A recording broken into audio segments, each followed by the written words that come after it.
This is Tracy from Team Cow. As you may have gathered, we enjoy cooking, creating new recipes and trying out new ideas. I love cooking outside and regularly use the camp oven. This was a -2+2 briquette tester. The idea here is to measure the width of the camp oven in inches, and for every inch you use a briquette.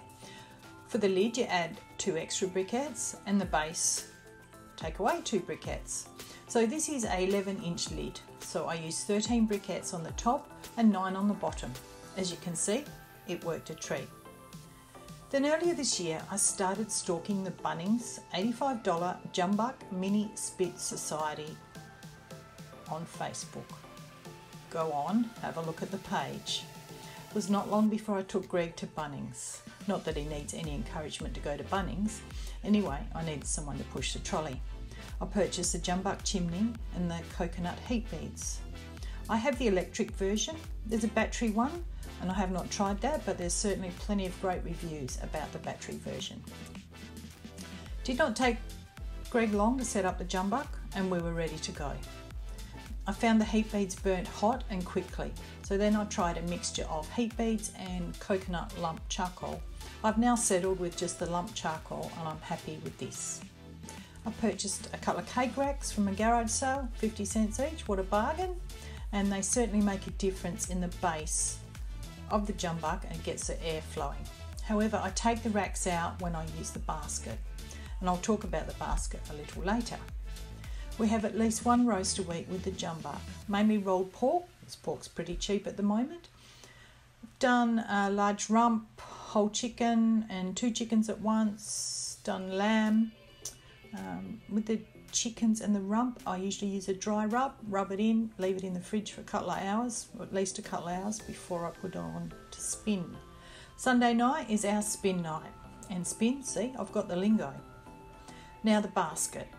I stalked the Facebook page about the baskets and went off to the local barbecue galore store. Well, I sent Greg.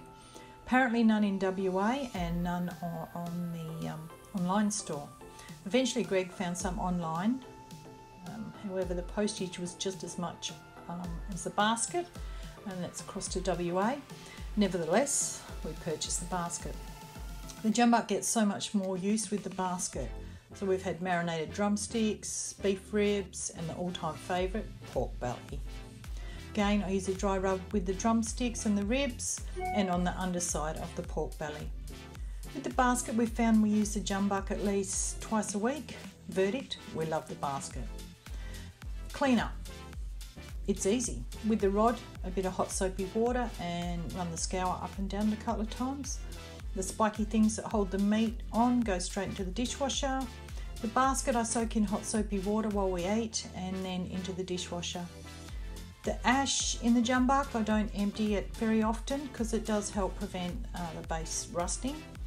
I guess I'd empty the ash probably about once every 5-6 weeks, and that goes straight into the garden.